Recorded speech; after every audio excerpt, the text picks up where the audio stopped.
తర్వాత నిమిషం ముళ్ళు సెకండ్ల ముళ్ళు అన్ని ముళ్ళు ఒక దగ్గరికి వచ్చేసి 0 అవుతాయి కాబట్టి ఇక్కడ 0 అవర్ అంటే అట్లా పెట్టుకుంటారు, 0 అవర్ అని పెడతారు. అప్పటి నుంచి ఒక అర్ధగంట నుంచి గంట సేపు మాట్లాడేటువంటి అవకాశం ఉంటుంది. అంటే ముందుగా ఇచ్చినటువంటి అంశాలతో పాటు, అంటే ముందుగా అడిగినటువంటి ప్రశ్నలతో పాటు అప్పటికప్పుడు అంటే ఉదయం 10 గంటల లోపల ఇచ్చినటువంటి ప్రశ్నలకు కూడా అవకాశం ఉంటుంది. దాన్నే 0 అవర్ అంటారు. ఆ 0 అవర్లో కూడా చాలా విషయాలు ప్రస్తావించిండు తీర్మాన్ మల్లన్న. అయితే ఇక్కడ మున్సిపాలిటీ కార్మికులకు సంబంధించి కానీ, తర్వాత ఇటు యాదాద్రి టెంపుల్కి అభివృద్ధికి సంబంధించి కానీ చాలా విషయాలు కూడా ప్రస్తావించడం జరిగింది. అయితే బాధ్యత ఉంటే ఇట్లుంటుంది అన్నమాట లెక్క. అయితే బాధ్యత లేని మనుషులు ఎట్లుంటారంటే, ఇప్పుడు మింగలేక మంగళవారం అన్నట్టు ఎట్లయితుంది. ఇప్పుడు బీఆర్ఎస్ వాళ్ళు ఏం చేసిండ్రు, మేము వెళ్ళిపోతున్నాం, మేము అది సభలో మాట్లాడడం, మేము కూసోము, మేము బైకాట్ చేస్తున్నాం అని చెప్పేసి చెప్పిండ్రు. శీతాకాల సమావేశాలు మొత్తం బైకాట్ చేస్తారట.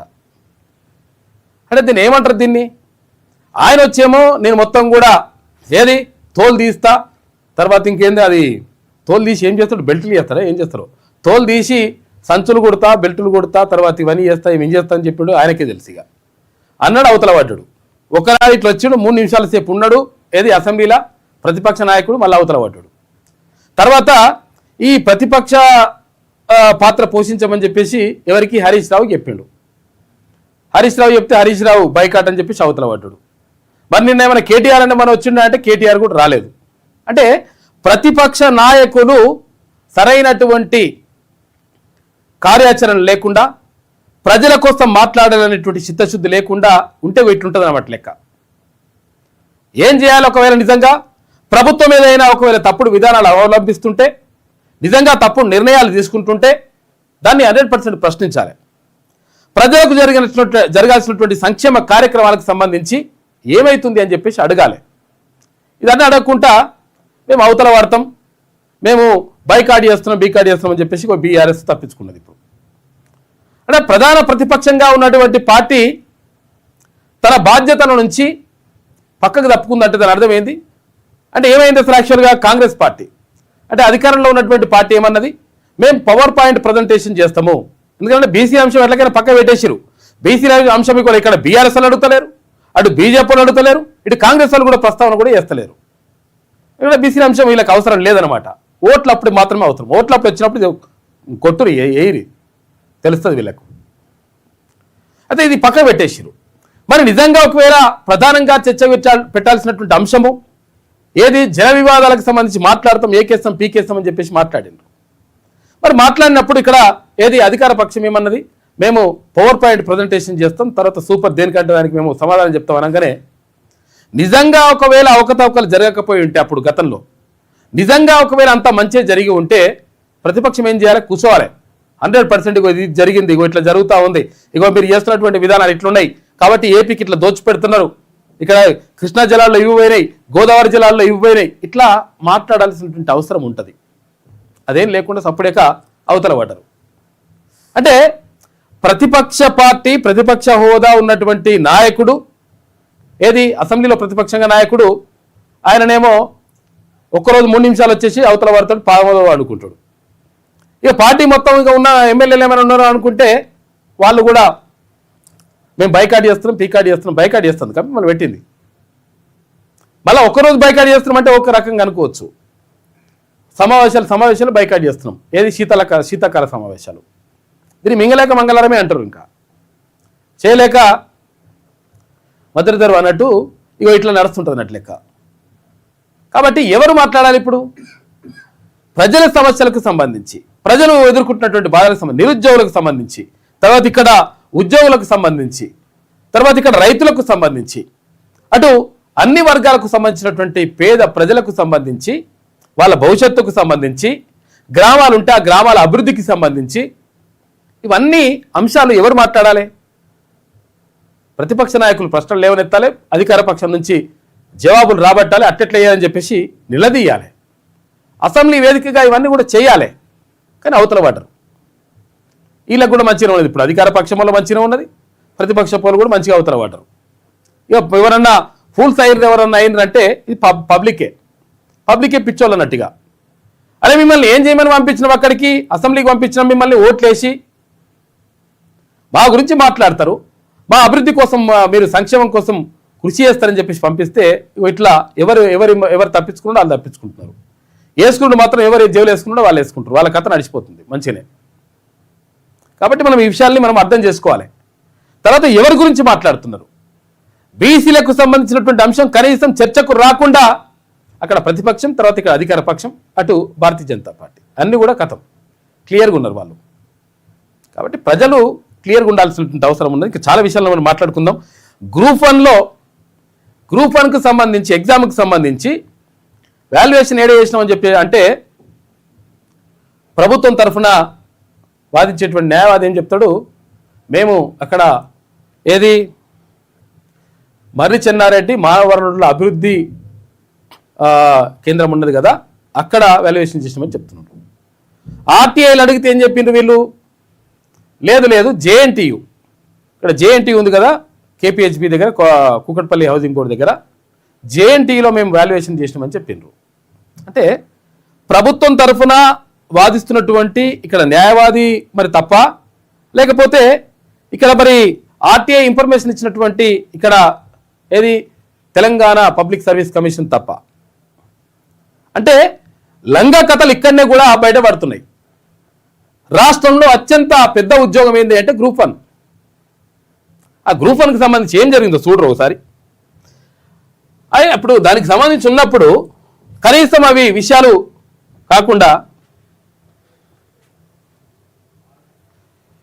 అది కాకుండా ఏం చేస్తున్నారు వీళ్ళు, పక్కదారి పట్టించేసి మొత్తం అబద్ధాలే. ఈ అబద్ధాలు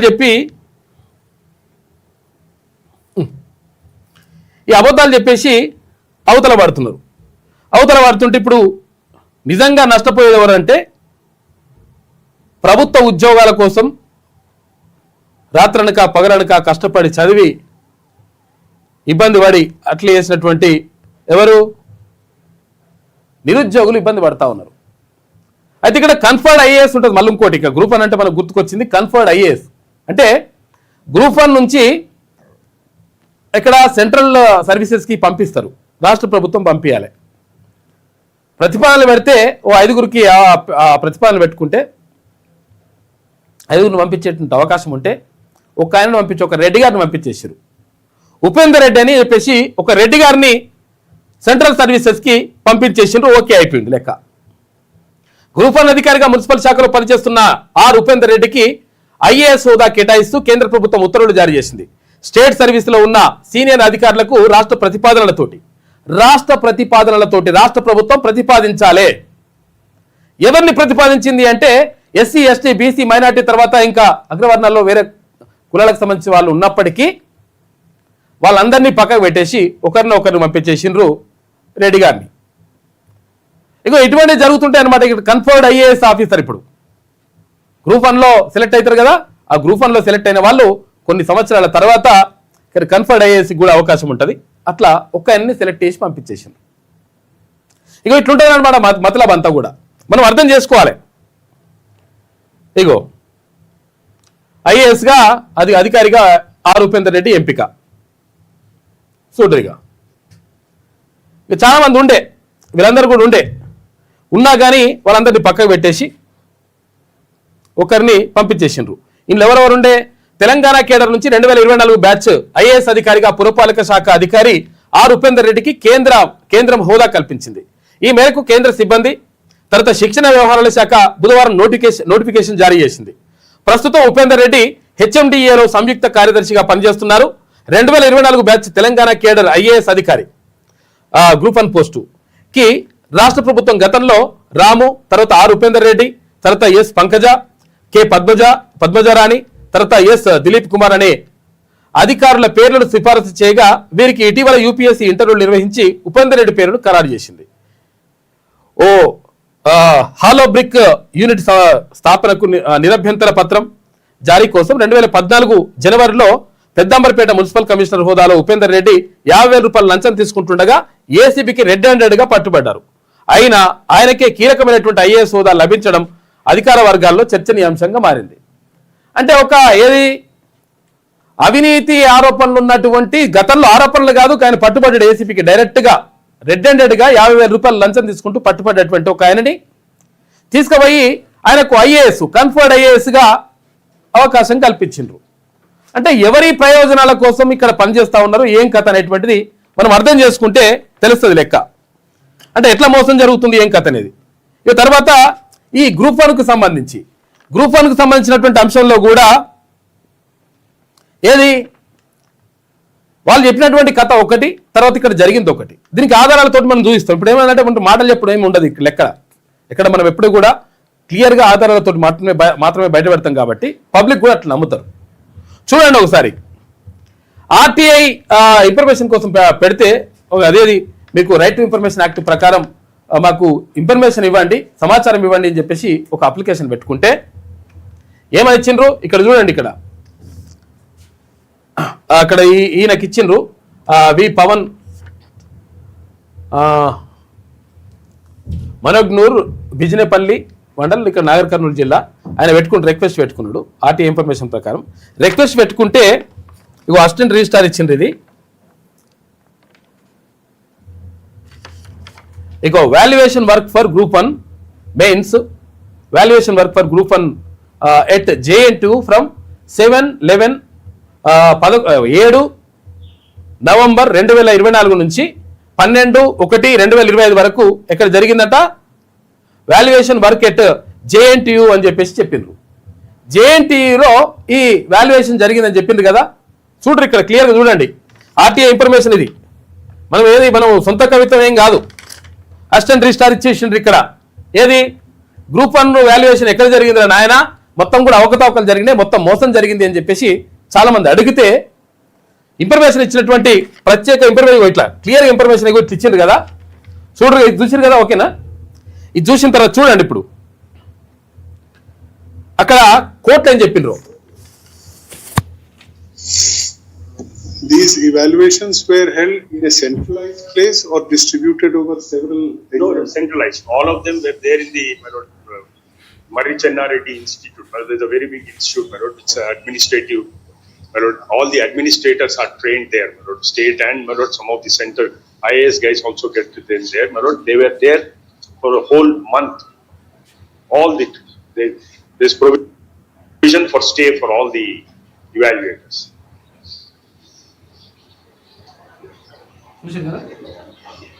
A little above a month, they were all there.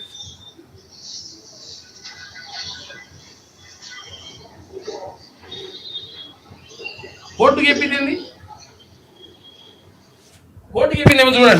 మీకు మనం అర్థమైంది కదా లెక్క. ఇక్కడ చెప్పిందేమో ఎక్కడ వాల్యుయేషన్ చేసిండ్రా నాయన అంటే అడిగింది రైట్ టు ఇన్ఫర్మేషన్ ప్రకారం ఇచ్చినటువంటి ఇన్ఫర్మేషన్ లో మాత్రం JNTUలో మేము పేపర్ వాల్యుయేషన్ పేపర్ దిద్దినాం అని చెప్పిండ్రు. తర్వాత కోర్టుకి ఇచ్చినటువంటి దాంట్లో ఇక్కడ ప్రభుత్వం నుంచి వాదిస్తున్నటువంటి న్యాయవాది ఎవరైతే ఉంటారో ఆయన ఏం చెప్పిండు, మేము మర్రి చెన్నారెడ్డి మానవ వనరుల అభివృద్ధి కేంద్రంలో మేము ఈ గ్రూప్ 1 వాల్యుయేషన్ నిర్వహించడం నెలపాటు జరిగింది అని చెప్పిండు. అంటే ఎంత మోసం అన్నట్టుది. మనం దేన్ని నమ్మాలి ఇప్పుడు? అంటే ఇప్పుడు ఇక్కడ అన్యాయం జరిగింది, మోసం జరిగింది, అక్రమాలు జరిగినాయి అనడానికి ఇది నిదర్శనం కాదా గ్రూప్ 1కి సంబంధించి? అంటే కనీసం ఇన్ఫర్మేషన్ లేకుండా వీళ్ళు మాట్లాడుతున్నారా, లేకపోతే ఇంకా పబ్లిక్ని మోసం చేయడమా? గ్రూప్ 1 అంటే చూసిరు కదా, ఇందాక చూసిరు కదా, గ్రూప్ 1 అంటే ఏంటిది, వీళ్ళు కన్ఫర్డ్ IAS ఆఫీసర్ అవుతారు. ఇక్కడ చూసిరు కదా, ఉపేందర్ రెడ్డిని తీసుకొని కన్ఫర్డ్ IAS ఆఫీసర్ చేసిండ్రు. అంటే దేశంలో అత్యుత్తమమైనటువంటి జాబు, దానికి ఎంపిక చేసేటువంటి ఏంది గ్రూప్ 1 ఎగ్జామ్కి సంబంధించి ఇటువంటి అవకతవకలు. దీనిపైన అక్కడ శ్రవణ్ కుమార్ కూడా మాట్లాడిండు, ఎమ్మెల్సీ తిరుగుతున్నట్టుంది. సరే, ఇగో ఇట్లా జరిగింది. తర్వాత ఇగో ఇంకొక మిత్రుడు వచ్చిండు, రెడీ. అంటే యాక్చువల్గా ఈ ఉద్యోగ నియామకాలకు సంబంధించి ఎట్టెట్లా అక్రమాలు జరుగుతున్నాయి, తర్వాత టైం అయిపోయిన తర్వాత 45 నిమిషాల దాకా ఉంచిరు అని చెప్పేసి ఒక మిత్రుడు వచ్చిండు. ఏ సెంటరు, ఏం కథ, విషయాలు ఏంది, ఏం ఎగ్జామ్, అదంతా కూడా క్లియర్ చెప్పండి. భారత ప్రభుత్వం సంబంధించింది డిపార్ట్మెంట్ అనేది. ఓకే, సెంట్రల్ ఎగ్జామ్ ఇస్రో సంబంధించి నేషనల్ రిమోట్ సెన్సింగ్ సెంటర్ అన్న. Okay, so NRSC. సో అది నిన్న ఎగ్జామ్ జరిగిందన్న. Okay, plot number 9 Arunodaya Nagar Bhagyalatha bus stop opposite Vijayawada highway దగ్గర ఐఎన్ డిజిటల్ జోన్ ఇక్కడ హయత్నగర్ యువతల కొంచెం యువతల ఐఎన్ డిజిటల్ జోన్ లో ఎగ్జామ్ జరిగింది. నేను రాసిన ఎగ్జామ్ వచ్చేసి సెకండ్ షిఫ్ట్ అన్న. సెకండ్ షిఫ్ట్ అంటే టైమింగ్ ఏంది? రిపోర్టింగ్ టైం ఏమో 12:30 అన్న. ఓకే. గేట్ క్లోజింగ్ ఏమో 1:30. ఇది సెంటర్ కోడ్ అన్న 8752. Reporting time 12:30, gate closing time 1:30. తర్వాత ఎగ్జామ్ టైమింగ్ వచ్చేసి 2 to 3:30 అన్న. ఓకే. సో మేము ఎగ్జామ్ రాస్తున్నాం, 3:30 అయిపోయింది. అందరికి ఒకటేసారి కండక్ట్ చేసి సిబిటి ఎగ్జామ్ అన్న. రాసిన తర్వాత 15 మంది వాళ్ళే మాకు చెప్పారు, 15 మంది ఇంకా ఎగ్జామ్ కాలేదు. మాతో పాటు స్టార్ట్ అయినప్పుడు అన్న ఏదైనా టెక్నికల్ ఇష్యూ వస్తే 5-10 నిమిషాలు. అవును అంతే. 45 నిమిషాలు ఎట్లా లేట్ కండక్ట్ చేస్తారు? 45 నిమిషాలు కండక్ట్ చేసినట్టు దాని అర్థమైంది వాళ్ళు దివ్యాంగులు కాదన్న. ఒకటి వాళ్ళు దివ్యాంగులు అయితే కొంచెం స్పెషల్ టైం ఇస్తారు వాళ్ళకు. స్క్రైబర్ కాదు అంటే ఏదైనా స్క్రైబర్ అంటే దివ్యాంగులకు ఏం చేస్తారంటే స్క్రైబర్ ఇంకో మనిషిని పెట్టి వాళ్ళకి ఎగ్జామ్ రాపిస్తారు. అది కూడా కాదు. సో మేము రేజ్ చేసాం, చాలా మంది రేజ్ చేసాం. లోపల ఉన్న సీసీ కెమెరా ఫుటేజ్ దాంట్లో ఉన్నాయి. సెకండ్ ఫ్లోర్ లో నేను ఉన్న వ్యక్తి కంప్లైంట్ చేసిండ్రు ఎప్పుడు ఎక్కడైనా? ఇప్పుడు ఇక్కడికి వచ్చాం. నిన్న మేము ఇక్కడికి వచ్చాం, మాకు ఎక్కడికి వెళ్ళాలనేది మాకు తెలియదు, హైదరాబాద్ కాబట్టి ఇక్కడికి వచ్చాం. నిన్న తర్వాత లైవ్ లో ఉన్నామని ఇవాళ వచ్చాం. సో అక్కడ ఏంటంటే మేము సిబ్బందిని అడిగాం, ఏంది మరి 45 నిమిషాలు వాళ్ళకి ఎట్లా ఇస్తున్నారు? ఇప్పుడు క్యాజువల్ గా ఎవరికైనా స్పెషల్ కేటగిరీ ఉన్న వాళ్ళకి ఒకవేళ డిపార్ట్మెంట్ పరంగా అట్లా ఏదైనా ఎక్కువ సమయం ఇస్తే, మాకు 90 minutes ఇచ్చారు, 80 questions 90 minutes. వాళ్ళకి 120 minutes కానీ ఇంకా ఎక్కువ ఇస్తే మెన్షన్ చేస్తారు హాల్ టికెట్ లో. మరి వాళ్ళకు ఇన్స్ట్రక్షన్ మెన్షన్ చేస్తారు. మరి మెన్షన్ చేసినప్పుడు మమ్మల్ని పోనిస్తారు, 30కి కంప్లీట్ అయిన పోనిస్తారు, వాళ్ళకి కంటిన్యూలో ఉంటుంది. అలా కాదు, వాళ్ళ కోసం మమ్మల్ని ఆపారన్న. ఓకే. సో ఇక్కడ మేము ఆ సిబ్బంది 45 నిమిషాలు మీరు ఎగ్జామ్ రాసిన తర్వాత కూడా ఇచ్చి ఆగిండ్రు.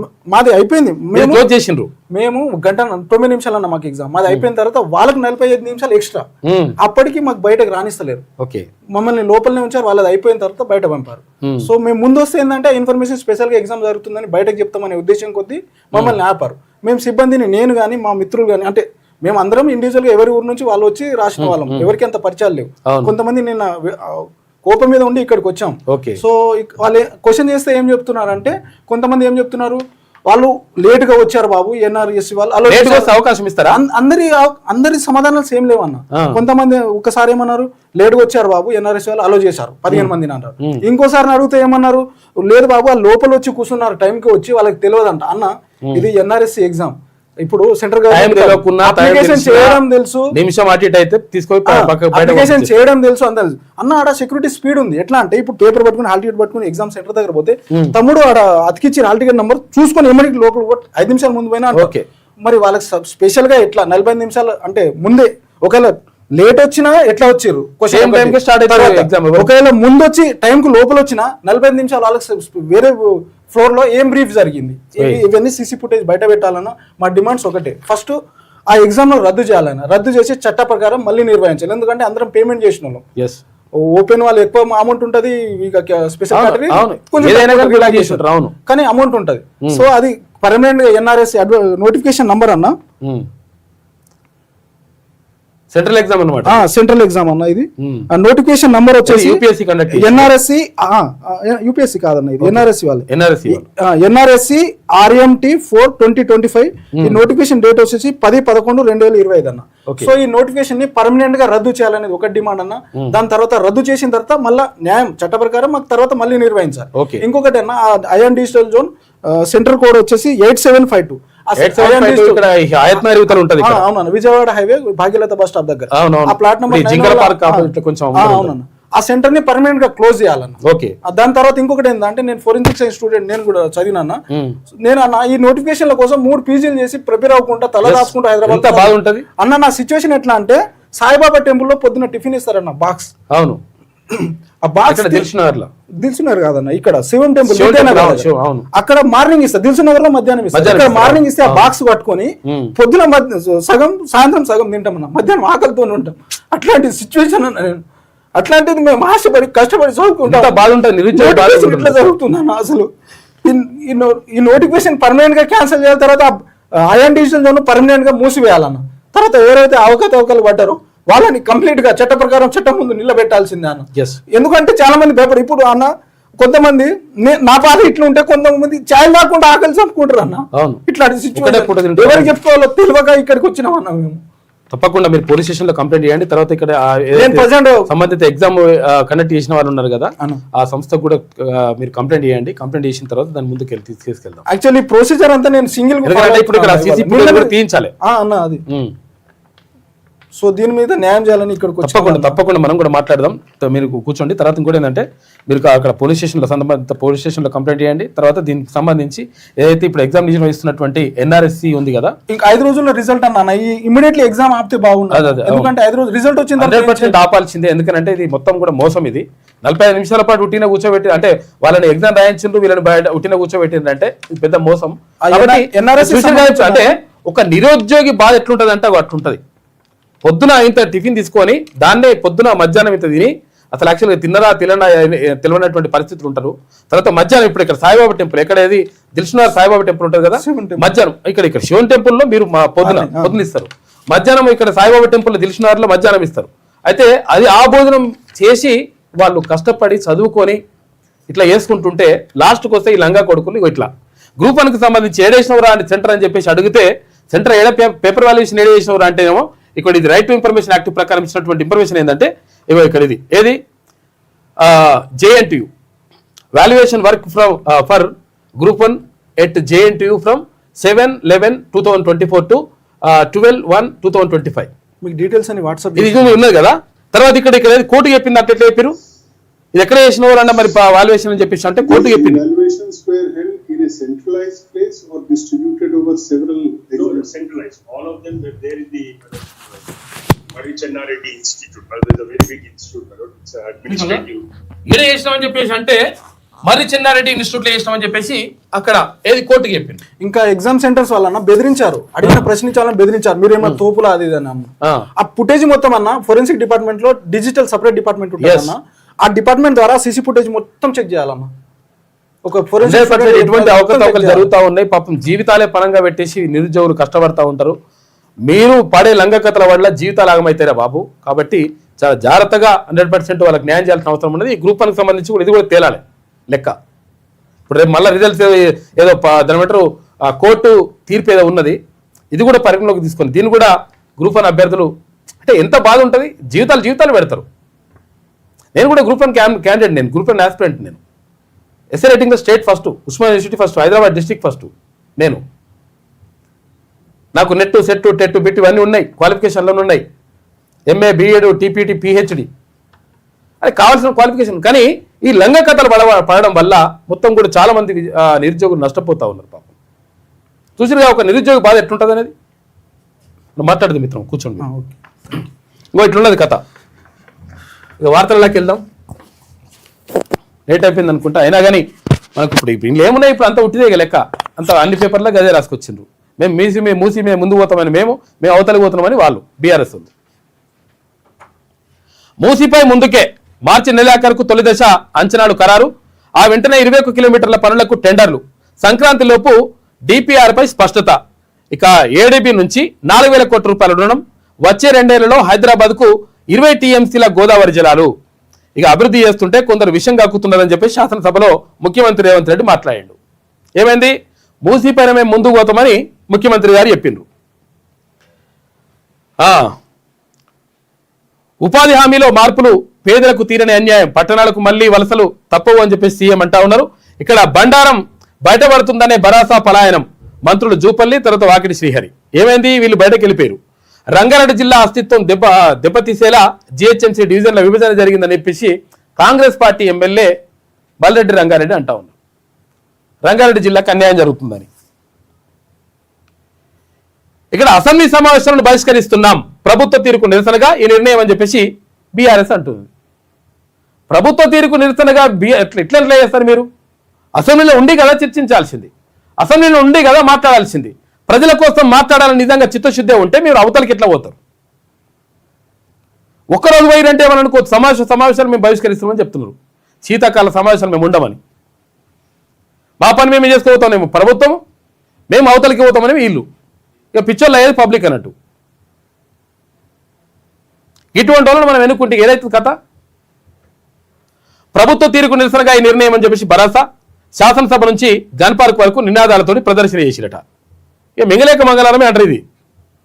అరే చేయరని ఆయన ఇప్పుడు మిమ్మల్ని పంపించింది ఎందుకు? ప్రజా సమస్యల గురించి మాట్లాడతారు, మళ్ళీ ఏమైనా చేస్తారు, పొడి చేస్తారు, తోడేస్తారని చెప్పేసి మిమ్మల్ని పంపిస్తే లాస్ట్కి వస్తే మేము అవతలికి పోతున్నాం, మేము ఉండం. ప్రభుత్వం ఒక రకంగా, మీరు ఒక రకంగా. ఇక మొత్తం కూడా జరిగేది నష్టం జరిగేది ఎవరికంటే ప్రజలకు. మరి నిజంగా ప్రజా సమస్యలు ఏమైనా పరిష్కరిస్తారా, లేకపోతే దాని గురించి మాట్లాడుతుంటే మాట్లాడారు వీళ్ళ సొంత పంచాయతీ అంతా. ఉమర్ ఖలీద్కు మమ్దానీ లేక తప్పుపట్టిన భాజపా విహెచ్పి అంట. ఈ నెలలోనే మున్సిపల్ ఎన్నికల నోటిఫికేషన్ వచ్చే అవకాశం ఉందంట. ఈ నెల లాస్ట్ వీక్లో వస్తుంది. వచ్చే నెల 2వ వారంలో మున్సిపల్ ఎన్నికలు ఉండే అవకాశం ఉందంట. 117 మున్సిపాలిటీలు, 6 కార్పొరేషన్లకు సంబంధించి మున్సిపల్ ఎన్నికలు జరుగుతాయి. ఇక ట్రిబ్యునల్ తీర్పు తర్వాతే పాలమూరు రంగారెడ్డి డిపిఆర్ పరిశీలన, కేంద్ర జలసంఘం స్పష్టీకరణ. చూసుకోయిగా ట్రిబ్యునల్ తీర్పు తర్వాతనే జలసంఘం ఇప్పుడు పరిశీలిస్తాము, ఇట్లా చేస్తాం అంటే పాలమూరు రంగారెడ్డికి సంబంధించి. అంటే తెలంగాణకు సంబంధించినటువంటి అంశం పైన ఇట్లుంటుంది అట్ల లెక్క. ఏపీకి అయితేనేమో ఓకే డిపిఆర్ అది మిగులు జలాలు వస్తాయి సార్ అంటే వస్తే అయితే ఓకే, సంతకం పెట్టుకుంటూ పోతారు అన్నట్టు. తెలంగాణకు అన్యాయం జరుగుతూ ఉంది. కృష్ణా జల వివాద ట్రిబ్యునల్ 2 తీర్పు తర్వాతే పాలమూరు రంగారెడ్డి ఎత్తిపోతల సమగ్ర ప్రాజెక్టు నివేదిక డిపిఆర్ ను పరిశీలించగలమని కేంద్ర జలసంఘం సిడబ్ల్యూసి స్పష్టం చేసింది. అప్పుడే ఈ ఎత్తిపోతల పథకం ద్వారా పూర్తి స్థాయిలో ప్రయోజనాలు పొందేలా ప్రణాళికలు రూపొందించడంతో పాటు సమీకృత ప్రతిపాదనను అందజేయాలని సూచించింది. 90 టీఎంసీలతో చేపట్టిన పాలమూరు రంగారెడ్డి పథకానికి గోదావరి నీటి మళ్లింపు ద్వారా 45 టీఎంసీలను, చిన్న నీటి వనరుల్లో ఆదా అయిన 45 టీఎంసీలను ప్రతిపాదించామని, గోదావరి నీళ్ల మళ్లింపు అంశం ట్రిబ్యునల్లో ఉన్నందున ఈలోగా సాగునీరు ప్రయోజనాలు పాక్షికంగా కల్పించడానికి చిన్న నీటి వనరుల్లో ఆదా అయినటువంటి నీటిని వినియోగించుకోవడానికి అనుమతించాలని నీటిపారుదల శాఖ ప్రతిపాదన చేసిందట. చూసుకోరిగా కేంద్రం అట్టున్నది. ఇక్కడ ఉన్నటువంటి ఎంపీలు మాత్రం మాట్లాడరు. జలాలపై చర్చించేందుకు కేంద్రం కమిటీ వేసిందట.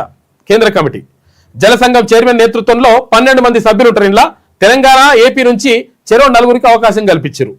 ఈ 4 మేనేజ్ చేసిన అనుకో ఏపీ వాళ్ళు కథ వేరే అవుతుంది. కాబట్టి మీరు జాగ్రత్తగా ఉండండి, ఒళ్ళు దగ్గర పెట్టుకుని ఉండాలి. ప్రభుత్వం దీనిపైన గట్టి కొట్లాడాలి. మనకు రావాలి కదా ఎక్కువ.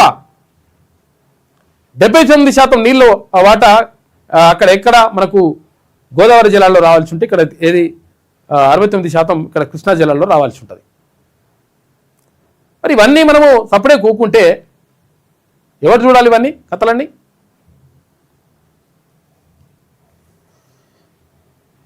ఇక్కడ 3 నెలల్లో నివేదిక ఇవ్వాలని ఆదేశించినట. ఆంధ్రప్రదేశ్, తెలంగాణ మధ్య నదీ జలాల అంశంపై చర్చించేందుకు కేంద్ర జలసంఘం చైర్మన్ నేతృత్వంలో 12 మంది సభ్యులతో కమిటీని ఏర్పాటు చేస్తూ కేంద్ర జలశక్తి మంత్రిత్వ శాఖ ఆదేశాలు జారీ చేసింది. సభ్యుల్లో 2 రాష్ట్రాల నుంచి 4 చొప్పున నియమించింది. గత ఏడాది జూలై 16న జలశక్తి శాఖ మంత్రి అధ్యక్షతన జరిగిన 2 రాష్ట్రాల ముఖ్యమంత్రుల సమావేశంలో తీసుకున్న నిర్ణయానికి అనుగుణంగా ఈ కమిటీని ఏర్పాటు చేసినట్టుగా పేర్కొన్నదట. కమిటీ చైర్మన్ గా కేంద్ర జలసంఘం సిడబ్ల్యూసి చైర్మన్, సభ్యులుగా తెలంగాణ నుంచి నీటిపారుదల శాఖ సలహాదారు, ముఖ్య కార్యదర్శి, ప్రత్యేక కార్యదర్శి, ఈఎన్సీ జనరల్, ఆంధ్రప్రదేశ్ నుంచి జలవనరుల శాఖ ప్రత్యేక ప్రధాన కార్యదర్శి, సలహాదారు, ఈఎన్సీ, రాష్ట్ర అంతర్గత జల విభాగం చీఫ్ ఇంజనీర్ ఉంటారట. ఇప్పుడు ఎవరెవరు ఉంటారు ఏం కథనో కానీ చూడరు. మరి తెలంగాణకు జరగాల్సినటువంటి వాటాని సంబంధించి మీరు సరిగ్గా కొట్లాడలేదనుకో మీ సంగతి ఉంటుంది లెక్క. ఇక సంఘం శరణం గచ్చామి అని చెప్పేసి అంటే మనం ఎన్ని సాధించినా ఏమున్నా కానీ సంఘంలో అంటే మనము సమాజంలో ఉన్నాం కాబట్టి మనము అందరితోటి మంచిగా ఉండేటువంటి అంటే ఎక్కువ మానవ సంబంధాలను కలిగి ఉండేటువంటి ప్రయత్నం చేస్తేనే మంచిది. అరే ఒకరు చనిపోతే లేకపోతే ఒకరు ఏమైనా జరిగితే అరే అది మంచి వ్యక్తి ఉండే తర్వాత అట్లా అని చెప్పేసి కొన్ని వందల వేల లక్షల మంది మన గురించి మాట్లాడుకుంటే అది లెక్క. మన దగ్గర ఎంతమంది ఉన్నది కాదు, మన తోడుగా ఎవరున్నారన్నది లెక్క. ఎక్కువ సమాచారం తెలుసుకుంటున్నా, ఎక్కువ డిగ్రీలు సంపాదిస్తున్నా, ఎక్కువ గంటలు పనిచేస్తున్నా, ఎక్కువ సాంకేతికతను ఉపయోగిస్తున్నా నా అన్నవారు నీకు ఉండాలి. చదువు ఉన్నా ఉద్యోగం లేదు, ఉద్యోగం ఉన్నా స్థిరత్వం లేదు, స్థిరత్వం ఉన్నా మానసిక ప్రశాంతత లేదు. ఈ దశలో ఏమున్నా లేకున్నా మనసులో మాట పంచుకోవడానికి, మేమున్నామంటూ నిలబడడానికి 10 మంది కావాల్సింది. మరి ఆ సామాజిక సంపద నీకుందా అని చెప్పేసి అంటే ఇప్పుడు ఫేస్బుక్లలో తర్వాత ట్విట్టర్లలో బిట్టర్లో ఇట్లా పెట్టని ఇట్లా అంటుంటారు, ఇట్లా సూపర్ డూపర్ ఇట్లా అంటుంటారు. ఇవన్నీ జరుగుతుంటాయి. ఇవి కాదు కావాల్సింది. మనకు మన అనేటువంటి వాళ్ళు, మనల్ని పలకరించే వాళ్ళు, మనకు మంచి చెడులు చూసేవాళ్ళు, మన కోసం ఆలోచించే వాళ్ళు ఉండాలి కొంతమంది. ఆ కొంతమందిని సంపాదించుకోండి అని చెప్తా ఉంది ప్రత్యేక కథనం ఇది. జై భవ. ఇక తెలుగు వెలుగుల వేడుక అని చెప్పేసి 3వ ప్రపంచ తెలుగు మహాసభలకు సిద్ధమైన గుంటూరు నేటి నుంచి 3 రోజుల పాటు నిర్వహణ అని చెప్పేసి ఒకటి వార్త కనిపిస్తా ఉంది. మనం 4వ ప్రపంచ తెలుగు మహాసభలు పెట్టుకున్నాం. ఇప్పుడు కేసీఆర్ 2015లో పెట్టిండు అవతల వాడాడు. మరి 4వ ప్రపంచ తెలుగు మహాసభలు పెట్టినాక వీళ్ళు 3వ ప్రపంచ తెలుగు మహాసభలు పెట్టుకుంటారు. ఏపీలో, ఆంధ్రప్రదేశ్లో నేటి నుంచి 3 రోజుల పాటు నిర్వహణ. 3వ ప్రపంచ తెలుగు మహాసభలకు గుంటూరులో ఏర్పాట్లు పూర్తయ్యాయి. శనివారం ఉదయం 10 గంటలకు ప్రారంభోత్సవ సభ జరగనుంది. అన్నమయ్య కీర్తనల సహస్ర గలార్చన నడుమ సుప్రీంకోర్టు న్యాయమూర్తి జస్టిస్ పమిడి గంటం శ్రీ నరసింహ, కేంద్ర సహాయ మంత్రి పెమ్మసాని చంద్రశేఖర్, విశ్వయోగి విశ్వంజీ, తర్వాత ఏపీ శాసనసభాపతి చింతకాయల అయ్యన్న పాత్రుడు, గుంటూరు మేయర్ కోవెలమూడి రవీంద్ర చేతుల మీదుగా ఈ కార్యక్రమం ప్రారంభం కానుంది. అదే సమయంలో మహాసభల ప్రాంగణం చుట్టూ ఏర్పాటు చేసినటువంటి 4 ఉపవేదికలపై సన్మానాలు, సాహితీ సదస్సులు, కవి సమ్మేళనాలు, తెలుగు చలనచిత్ర గీతాలాపనలు మొదలు కానున్నాయి. ఈ కార్యక్రమాలు రాత్రి 11 గంటల వరకు జరుగుతాయని మహాసభల నిర్వాహకుడు, ఆంధ్ర సారస్వత పరిషత్ అధ్యక్షుడు గదర్ శ్రీనివాస్ తెలిపారు. ఆధ్యాత్మిక వేదికపై ప్రవచనాలు, హోమాలు, కళ్యాణాలు ఉంటాయన్నారు. ప్రధాన వేదిక ముందు ఏర్పాటు చేసిన రామోజీరావు హస్తకళ ప్రాంగణంలో తెలుగు భాషకు సంబంధించినటువంటి ఈ విషయాలన్నీ కూడా పెడతారట. కాబట్టి తెలుగు మహాసభలు నిజంగా కూడా తెలుగు మహాసభలని మనము అంటే చాలామంది ఏమనుకుంటారంటే భాషలో ఏమున్నది అంటే భాషలో చాలా ఉంటాయి. భాషలో మన సంస్కృతి ఉంటుంది, మన సాంప్రదాయం ఉంటుంది, మన కట్టుబొట్టు ఉంటుంది, మనము అసలు జీవన విధానం ఉంటుంది. దాంట్లో భాషలో సర్వం ఉంటాయి. మనం ఇక్కడ నైతిక విలువలు నేర్చుకోవాలంటే, నైతిక విలువలని మనం పెంపొందించుకోవాలంటే అక్కడ ఏది పద్యాల్లో నీతి పద్యాలు ఉంటాయి, నీతి కథలు ఉంటాయి.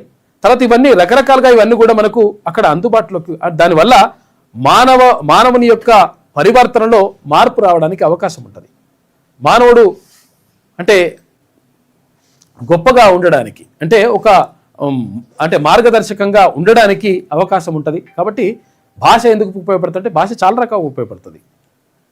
అందుకే జంగాల పాపయ్య శాస్త్రి పేరుతోటి పానుగంటి వారు రాస్తారనమాట. మకరంద బింద చంద తుంతులమగు మాతృభాషయే, మహానంద కంద సందాహన తుంతులమగు మాతృభాషయే, కమరత కరిత వదులకు వదులు, బిగికి బిగి, జోరులకు జోరు, ఎదురికనికి ఎదురకు, నన్ను వన్నను, నన్ను చిన్నడు, నన్ను హోయను, నన్ను ఒయ్యాను, నన్ను తలుకు, నన్ను బెలుకులు కలిగినటువంటి మాతృభాషయే. అటువంటి మాతృభాషను విడిచి వ్యాసములకు, ఉపన్యాసములకు కలిగినటువంటి మాతృభాషయే. ఇలా అటువంటి మాతృభాషను విడిచి ఆంగ్లం మాట్లాడట న్యాయమేనా? 10 కాకులు కావుకోమంటుంటే ఒక కాకి కొకరొక్కు అంటే ఈ 10 కాకులు ఊరుకొనునా? తెలుగు భాష బట్టి గడ్డి భాష ఉస్మే రస్లహి ఔర్ జీవనహి అని చెప్పేసి గోల్కొండ నవాబ్ అన్నాడు.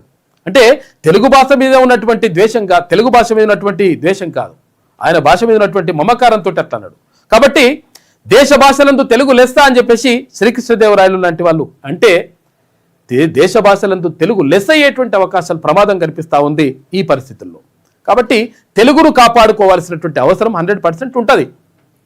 మన భాషను కాపాడుకున్నప్పుడు, మన సంస్కృతిని కాపాడుకున్నప్పుడు, మన సాంప్రదాయాలను కాపాడుకున్నప్పుడు మాత్రమే మానవ జీవన గమనం సక్రమంగా నడుస్తుంది. నాగరికతకు భవిష్యత్తులో చరిత్రలో ఈ అధ్యాయము ఒక సువర్ణ అధ్యాయంగా మిగిలిపోతుంది. అట్లా కాకుండా మీ భాష ఏమొద్దు అవసరం లేదు.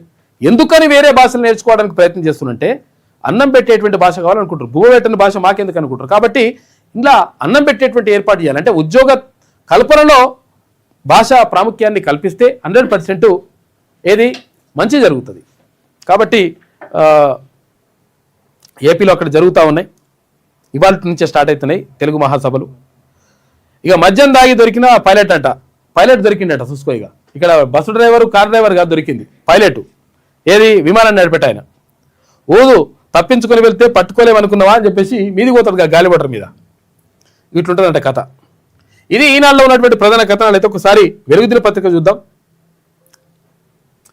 ఢిల్లీని కమ్మేసిన పొగమంచు, లో విజిబిలిటీ కారణంగా 66 విమానాలు, అంటే లో విజిబిలిటీ అంటే కనిపిస్తలేనమాట, ఇక అసలు ముందర ఏముందో కనిపించేది, మొత్తం కూడా పొగమంచు ఉంటుంది. అట్లుందంట. విజిబిలిటీ కారణంగా 66 విమానాలు రద్దు చేసిరు. రన్వేపై 50 మీటర్ల కంటే తక్కువగా విజిబిలిటీ ఉంది. వందలాది విమానాలు ఆలస్యం, ఎయిర్పోర్ట్లో ప్రయాణికుల అవస్థలు, 40కి పైగా రైళ్ల టైమింగ్స్ పై ప్రభావం పడుతుందట. రాష్ట్రంలోని పలు జిల్లాల్లో మంచు దుప్పటి. ఉదయం 10 గంటల దాకా వీడని ఫాగ్ అని చెప్పేసి మొత్తం కూడా పొగ మంచు గమ్మేస్తున్నది. చాలా మంది ఇప్పుడు రావాలంటే కూడా ఇబ్బంది పడుతున్నారు. ఊర్ల నుంచి, జిల్లాల నుంచి హైదరాబాద్కి రావాలంటే కూడా మొత్తం కారు నడుపు నిన్న కొంతమంది వచ్చిండ్రు పాపం. ఏమైంది అంటే మేము పొద్దున 4 గంటలకే మేము లేచి బయలుదేరినాం, కానీ ఏమైందంట ఈ మంచు దుప్ప మొత్తం పొగ మంచు రావడంతో రోడే కనిపిస్తలేదు, ముందర వెహికల్స్ వస్తున్నాయా లేవో అర్థమైతలేదు, దాంతో యాక్సిడెంట్ ఏమైనా అయితే అని చెప్పేసి భయంతో మెలమెల వచ్చినామని చెప్తున్నారు వాళ్ళు.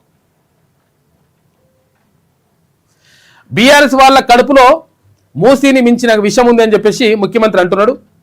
మురికి కూపంగా మారిన నదిని ప్రక్షాళన చేస్తామంటే అడ్డుకుంటారా? అభివృద్ధిని అడ్డుకుంటే మిమ్మల్ని చరిత్ర క్షమించదు అని చెప్పేసి సీఎం రేవంత్ రెడ్డి కోట్ల రూపాయలు ఖర్చు పెట్టి సోషల్ మీడియాలో నాపై దాడి చేస్తున్నారు. ఎవరన్నీ చేసినా వెనక్కి తగ్గను, ప్రక్షాళన చేసి తీరుతాం. అక్రమ కట్టడాలు ఫామ్ హౌస్లను ఉపేక్షించేది లేదు, ఎంతటి వారైనా విడిచిపెట్టాం. మేం చేస్తున్నది రియల్ ఎస్టేట్ వ్యాపారం కాదు, హైదరాబాద్ అభివృద్ధి. మూసీలో ఏడాదంతా మంచినీళ్లు ప్రవహించేలా ప్రణాళిక. 2 ఏళ్లలో గండిపేటకు గోదావరి జలాలు, మార్చి 31లోగా మూసీ ప్రక్షాళన మొదటి దశ పనులు ప్రారంభం. గండిపేట టు గౌరెల్లి 55 కిలోమీటర్లు భారీ ఎలివేటెడ్ కారిడార్. నదీ తీరంలో ఆలయం, మసీదు, చర్చి, గురుద్వారా నిర్మిస్తామని చెప్తున్నాడు. బాబుఘాట్ వద్ద గాంధీ సరోవర్ నిర్మిస్తామని కూడా ముఖ్యమంత్రి రేవంత్ రెడ్డి నిన్న చెప్పిండు. ఏది ఏమైనా కానీ నేను అట్టి పరిస్థితుల్లో మూసీ ప్రక్షాళన చేసి తీరుతా అంటున్నాడు. రకరకాలు ఉన్నాయి అలా విషయాలు. కొంతమంది ఏమంటున్నారు ఇది కూడా కాళేశ్వరం లెక్కన అవుతుందని, కొంతమంది లేదు నిజంగా మూసి సుందరీకరణ చేయడం ద్వారా మంచినీళ్ళు వారి వస్తాయి, ఈ మురికి నీళ్ళు పోతాయి, మోరు నీళ్ళు పోతాయి అని చెప్పేసి కొంతమంది అంటున్నారు. రకరకాలుగా ఉండేది దాని మీద చర్చ.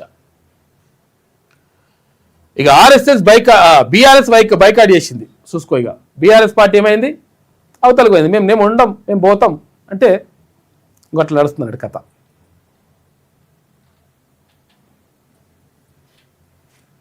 సావిత్రిబాయి పూలే ఇవాళ ఓకే. అసెంబ్లీ సమావేశాలకు ఒక్కరోజే వచ్చిన ప్రతిపక్ష నేత కేసీఆర్ రెండో రోజు ఆ పార్టీ ఎమ్మెల్యేలంతా బయటకు పోయారు. ఇక తొలిసారి సమావేశాలను బహిష్కరించిన బీఆర్ఎస్ హరీష్ ను డిప్యూటీ ఫ్లోర్ లీడర్ గా ఎంపిక చేసిన ఒక్క రోజుకే నిర్ణయం తీసుకున్నట. ఆయనకు మైలేజ్ రాకుండా ఇలా చేస్తున్నారని చెప్పేసి మాట్లాడుకుంటున్నట. ఉపాధి హామీపై మాట్లాడకుండా బీజేపీకి సహకరించారని బీఆర్ఎస్ పై మంత్రులు ఫైర్ అవుతున్నారు. మొత్తం మీద అసెంబ్లీ సమావేశాలు ఊహించిన మలుపు తిరిగాయి.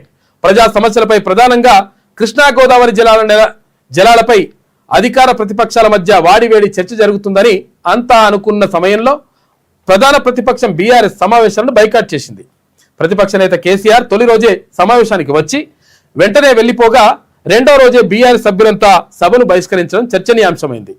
ఇక Harish Rao deputy floor leader గా ఎంపిక చేసిన ఒక్క రోజుకే ఈ నిర్ణయం తీసుకోవడం హాట్ టాపిక్ గా మారింది. హరీష్ కు మైలేజ్ రాకుండా కేసీఆర్ ఇలా చేశారనేటువంటి డిస్కషన్ కూడా నడుస్తుందట. కాంగ్రెస్ ప్రభుత్వం అధికారంలోకి వచ్చిన తర్వాత బీఆర్ఎస్ పార్టీ అసెంబ్లీ సమావేశాలను బైకాట్ చేయడం ఇదే తొలిసారి. తమకు స్పీకర్ సభలో మాట్లాడే అవకాశం ఇవ్వడం లేదంటూ శుక్రవారం ప్రశ్నోత్తరాల సమయంలో బీఆర్ఎస్ సభ్యులు ఆరోపించారు. అందరూ సభ నుంచి బైకాట్ చేసి బయటకు వెళ్ళిపోయారు. కథ ఇది. ఇంకా మాట్లాడేటోడు ఎవరిగా ఇంకేం అవసరం వీళ్ళకు, సపరేట్గా అవతల పడరు. ఇవాళ భారతదేశ తొలి మహిళా ఉపాధ్యాయురాలు సావిత్రిబాయి పూలే జయంతి ఇవాళ. కాబట్టి ఆమెకు నివాళులు అర్పిస్తూ ఉంది మనకి న్యూస్. అంటే విషయం ఏంటంటే నిజంగా కూడా అంటే అప్పుడు అంటే 1800 సంవత్సరాల కాలం, అంటే 1800 శతకం కాలంలో నిజంగా కూడా బడుగు బలహీన వర్గాలు, ప్రధానంగా మహిళలు చదువుకోవడం అనేటువంటిది అవకాశం లేకుండా ఉంటుండే. అటువంటి పరిస్థితులను అధిగమించి మహిళలకు విద్యను అందించాలి, తర్వాత బడుగు బలహీన వర్గాల బిడ్డలందరూ కూడా, దళితులందరూ కూడా ఈ విద్యకు అందుబాటులో ఉంటే వాళ్ళ జీవితాలు బాగుపడతాయి అని చెప్పేసి నమ్మింది సావిత్రిబాయి పూలే. దానికి మహాత్మా జ్యోతిబా పూలే పూర్తిగా సహకరించి తన సతీమణిని ఇట్లా దీనికి తొలి ఉపాధ్యాయురాలు కావడానికి, మహిళా ఉపాధ్యాయురాలు కావడానికి ఆయన సహకారం అందించాడు. అంటే ఒకటి ఏదైనా సంస్కరణ జరగాలంటే వాళ్ళు తీసుకున్నటువంటి నిర్ణయాలు భవిష్యత్ తరాలకు ఆదర్శంగా ఉంటాయి. అటువంటి ఆదర్శమూర్తి సావిత్రిబాయి పూలే, తర్వాత మహాత్మా జ్యోతిబా పూలే. వారికి మనము నివాళులు అర్పిద్దాం. ఇక ఏడాదికి 90 రోజులు పనిచేస్తే గిగ్ వర్కర్లకు బీమా ఉంటుందని చెప్పేసి చెప్తా ఉన్నారు. హెల్త్, లైఫ్, యాక్సిడెంట్ ఇన్సూరెన్స్ కల్పించనున్న కేంద్రం. ఏడాదికి 90 రోజులు ఒకవేళ వర్క్ చేస్తుంటే, అంటే స్విగ్గీ, జొమాటో, తర్వాత పిమాటో ఇవన్నీ ఉన్నాయి కదా, ఇవి ఎట్లా పని చేస్తున్న ఎవరైతే ఉంటారో పార్ట్ టైం వర్క్ చేస్తుంటారు. పాపం చాలా మంది ఏం చేస్తుంటారు అంటే ఉద్యోగాలకు అంటే ప్రభుత్వ ఉద్యోగాల కోసం పోటీ పరీక్షలకు ప్రిపేర్ అవుతున్నటువంటి వాళ్ళు ఈ గిగ్ వర్కర్లుగా, తర్వాత ఇక్కడ రకరకాల చిన్న చిన్న పనులు చేసుకుంటా పార్ట్ టైం జాబులు చేసుకుంటా వాళ్ళు వెళ్తూ ఉంటారు అనమాట. అయితే వాళ్ళు 90 రోజుల వరకు అంటే వీళ్ళైనా కానీ ఎవరైనా కానీ 90 రోజుల పాటు ఈ గిగ్ వర్కర్గా పనిచేస్తే, ఒకే సంస్థలో పనిచేస్తే వాళ్ళకు బీమా కల్పించాలని చెప్పేసి కేంద్ర ప్రభుత్వం నిర్ణయించిందట. మంచి పని చేస్తున్నది. ఒకే అగ్రిగేటర్ ద్వారా అయితే కనీసం 10 దినాలు 90 రోజులు, వేరు అగ్రిగేటర్లు అంటే ఒకే సంస్థ కాకుండా వేరే ఉంటాయి కదా, అగ్రిగేటర్ల ద్వారా అయితే 120 రోజులు పని చేయాలి. రోజులో ఎంతసేపు పని చేసినా ఒక రోజు కిందే లెక్కనట. గంట చేసినా, 2 గంటలు చేసినా, 6 గంటలు చేసినా, 3 గంటలు చేసినా ఒక రోజు కింద లెక్క పెడతారు. ఇక డ్రాఫ్ట్ రూల్స్ విడుదల చేసిన కేంద్ర కార్మిక శాఖ అభ్యంతరాలు సూచనలకు 45 రోజులు గడువు ఇచ్చింది గిగ్ వర్కర్లకు సంబంధించి. పాపం ఎందుకంటే మనం జస్ట్ ఇట్లా ఆర్డర్ పెట్టగానే దాన్ని మనం 10 నిమిషాలు 15 నిమిషాల్లో మనకు వచ్చేస్తుంది. మటన్ చికెన్ బిర్యానీ కావాలి, అది కావాలి, ఇది కావాలి, ఏది కావాలన్నా సమాన్ కావాలన్నా వచ్చేస్తుంటుంది మొత్తం. ఆ పని చేసేటోళ్ళు అంటే వాళ్ళు గిగ్ వర్కర్లు. ఇక జీ చట్టం పేదలకు వ్యతిరేకం, రాష్ట్రంపై ఏడాదికి 1800 కోట్ల రూపాయల భారం అని చెప్పేసి మంత్రి సీతక్క అంటున్నారు. ఇక పేదల పొట్ట కొట్టేందుకే కొత్త రూల్స్, సభ్యులంతా వ్యతిరేకించాలి, పాత చట్టాన్ని కొనసాగించాలని అసెంబ్లీలో తీర్మానం చేసింది. మంచిగా చేసింది పాపం. అంటే జీ ద్వారా నష్టం జరుగుతుందని చెప్పేసి అంటున్నారు. మరి బీసీలకు సంబంధించిన అంశం కూడా మీరు లేవనెత్తితే మంచిగా ఉంటుండే. అసెంబ్లీలో 5, మండలిలో 4 బిల్లులకు ఆమోదం చెప్పినట. ఇక అసెంబ్లీలో ఆమోదించినవి తెలంగాణ మున్సిపాలిటీల చట్ట సవరణ బిల్లు, జిహెచ్ఎంసీ సవరణకు సంబంధించిన 2 బిల్లులు, ప్రైవేట్ యూనివర్సిటీల సవరణ బిల్లు, మోటార్ వెహికల్ ట్యాక్సేషన్ సవరణ బిల్లు, ఇవన్నీ కూడా ఆమోదం చెప్పినారు. ఏంది ప్రైవేట్ యూనివర్సిటీలు వీళ్ళు కూడా 2 తీసుకొస్తుంట వల్ల చూసుకో, ఇక తక్కువనే అన్నట్టు. నీళ్ల పంచాయతీపై కేంద్రం కమిటీ చేసింది. 13 మందితో ఏర్పాటు. కమిటీ అధ్యక్షుడిగా సిడబ్ల్యూసీ చైర్మన్ ఉంటారు. ఇక ఏపీ తెలంగాణ నుంచి 4 చొప్పున అధికారులు చోటు కల్పించారు. కృష్ణా గోదావరి బోర్డుల చైర్మన్లు, తర్వాత NWDA సిఈలు సభ్యులుగా ఉంటారట. 3 నెలల్లో రిపోర్ట్ సమర్పించాలని కమిటీకి జలశక్తి శాఖ ఆదేశాలు జారీ చేసింది. జాగ్రత్తగా ఉండండి. ఇక్కడ ఇవాళ కొండగట్టుకు పవన్ కళ్యాణ్ వస్తా ఉన్నాడంట. ఆంధ్రప్రదేశ్ డిప్యూటీ సీఎం 35 కోట్ల 19 లక్షల రూపాయలతోటి సత్రం దీక్షా విరమణ మండపానికి శంకుస్థాపన, 1100 మంది పోలీసులతోటి భారీ బందోబస్తు ఏర్పాటు చేస్తున్నారు. అయితే కొండగట్టు అంటే ఇక్కడ పవన్ కళ్యాణ్కి, ఏపీ ఉప ముఖ్యమంత్రిగా ఉన్నటువంటి పవన్ కళ్యాణ్కి కొండగట్టు అంటే సెంటిమెంట్ ఉంటుంది. గతంలో వారాహి యాత్ర ఇక్కడి నుంచి చేసిండ్రు. తర్వాత ప్రజారాజ్యం పార్టీకి సంబంధించినటువంటి కార్యక్రమాన్ని ప్రారంభించేటప్పుడు కూడా కొండగట్టు అంజన్న దగ్గరనే ప్రారంభం చేసిండ్రు. అంటే కొండగట్టు అంజన్న సెంటిమెంటు పవన్ కళ్యాణ్కి ఉంది. పవన్ కళ్యాణ్కి కలిసి వచ్చింది కూడా. ఆయన ఏపీ ఉప ముఖ్యమంత్రిగా కూడా అయ్యిండు. ఆయన పార్టీ 21 స్థానాల నుంచి పోటీ చేస్తే 21 స్థానాల్లో ఆయన పార్టీ విజయం సాధించింది ఏపీలో. దీంతో తర్వాత ఉప ముఖ్యమంత్రి కూడా అయ్యిండు. కాబట్టి తిరుమల తిరుపతి దేవస్థానం నుంచి, టీటీడీ నుంచి 35 కోట్ల 19 లక్షల రూపాయలను ఇక్కడ కొండగట్టు అంజన్న ఆలయానికి ఇవ్వడానికి ఆయన ఓకే చెప్పిండు. అంటే కారణం ఏంటి అంటే అసలు యాక్చువల్గా అక్కడ ఉన్న వాళ్ళు అడిగిరట, అక్కడ ఉన్నటువంటి అధికారులు కానీ తర్వాత అక్కడ ఉన్నటువంటి భక్తులు కానీ చాలామంది అడిగినరట, అర్చకులు కానీ ఏమని, ఇక్కడ ఏది దీక్షా విరమణకు సంబంధించి చాలా ఇబ్బంది అవుతుంది. ఒక 1000 మంది 2000 మంది ఒక్కసారి ఇట్లా దీక్షా విరమణ చేసేటట్టుగా ఒక హాల్ ఉంటే మంచిగా ఉంటుంది, తర్వాత కొన్ని సత్రాలు ఉంటే మంచిగా ఉంటాయి అని చెప్పేసి వాళ్ళు రిక్వెస్ట్ చేసిరట. రిక్వెస్ట్ చేస్తే ఓకే అని చెప్పేసి అక్కడ తిరుమల తిరుపతి దేవస్థానం నుంచి 35 కోట్ల 19 లక్షల రూపాయలు శాంక్షన్ చేసేసి దానికి శంకుస్థాపన ఉన్నది. ఆ కార్యక్రమానికి ఏపీ ఉప ముఖ్యమంత్రి ఇక్కడ పవన్ కళ్యాణ్ వస్తా ఉన్నాడు కొండగట్టుకు అంజన్న దగ్గరికి. కేసీఆర్ అసెంబ్లీకి రావాలి, తప్పు చేయనప్పుడు ఎందుకు మాటలు పడాలని చెప్పేసి కవిత అంటున్నది. మంచిగా ఉన్నది. కేటీఆర్ హరీష్ పిల్ల కాకులట, పెద్ద కాకునట్టుంది. కేసీఆర్ అసెంబ్లీకి రాకుంటే బీఆర్ఎస్ పని కథం. టెర్రరిస్టులు కసబుతో కేసీఆర్ను పోల్చుతారా, టెర్రరిస్టులు కసబుతోటి కేసీఆర్ను పోల్చుతారా అని చెప్పేసి అడుగుతుంది కవిత. ఉద్యమకారుడిని ఉరి తీయాలంటారా, సీఎం చేసిన వ్యాఖ్యలతో నా రక్తం మరుగుతున్నది. ప్రాజెక్టు పనుల ప్యాకేజీని హరీష్ అమ్ముకున్నాడు. అలాంటి వ్యక్తి సభలో మాట్లాడితే మ్యాచ్ ఫిక్సింగే. కేసీఆర్ పిలిచినా మళ్ళీ బీఆర్ఎస్లోకి పోను, పార్టీ పెట్టి వచ్చే ఎన్నికల్లో పోటీ చేస్తాడట. అక్కడ షర్మిల చేసింది, మధ్య బాగానే వచ్చినాయా సీట్లు, ఒకటి కూడా రానట్టున్నది. నీ పని కూడా గంతి ఉండొచ్చు అని చెప్పేసి పబ్లిక్ అంటున్నారు. ఇక వాట్సాప్కే హాల్ టికెట్లు వస్తాయంట. ఇంటర్ బోర్డు కీలక నిర్ణయం తీసుకున్నది. ఇంటర్ ఫస్ట్ ఇయర్కి సంబంధించి సెకండ్ ఇయర్కి సంబంధించి మొత్తం హాల్ టికెట్లు వస్తాయంట. ఏమైనా మార్పులు చేర్పులు అంటే ఏమన్నా కరెక్షన్స్ ఉంటే కూడా చేసుకోవాలని చెప్తుంది. పేరెంట్స్ నెంబర్కు నేరుగా డౌన్లోడ్ లింక్ వస్తుంది. తప్పులుంటే ముందే సరిచూసుకునే అవకాశం కూడా ఉంటుంది. సెకండ్ ఇయర్ హాల్ టికెట్ పైన ఫస్ట్ ఇయర్ మార్కులు కూడా ఇస్తారట. ఫిబ్రవరి 2 నుంచి ప్రాక్టికల్స్ షురూ అవుతున్నాయి. ఇక గ్రోక్లో అశ్లీల కంటెంట్ను తొలగించండి, ఎక్స్కు కేంద్రం నోటీసులు ఇచ్చింది. ఈ గ్రోక్లో ఏమవుతుంది విషయం ఏంటంటే, ఇప్పుడు ఏఐ వచ్చిన తర్వాత మనం మాట్లాడకున్నా మనం మాట్లాడినట్టుగా, లేకపోతే ఇంకొకరు మాట్లాడిన మాటలు ఇట్లా ఒడ్లు ఫోటో ఉంటే చాలు ఇష్టం వచ్చిన మాటలుగా వాటిని మనం చెప్పలేమే. అవి మొగ్గలు పువ్వులు తర్వాత రకరకాలు ఇష్టం వచ్చిన అవి అవి అవి చెప్తే అసలు దారుణంగా ఉంటాయి. ఇంత దారుణంగా మాటలతోటి హీరోయిన్ల ఫోటోలు పెట్టి హీరోయిన్ల మాట్లాడినట్టుగా, లేకపోతే సెలబ్రిటీలో ఎవరైనా మాట్లాడినట్టుగా ఇష్టం వచ్చిన గలీజ్గా, ఇవన్నీ ఏ కుర్రా బాబు మంచిగా ఉండదు, మీకు మంచిగా ఉండదు అని చెప్పేసి నోటీసులు ఇచ్చిందట గ్రోక్కి. అందుకని 72 గంటల్లో నివేదిక ఇవ్వాలనే ఆదేశం. ఇక ఇల్లీగల్ కంటెంట్ను అనుమతిస్తే కఠిన చర్యలు తప్పవని హెచ్చరించింది.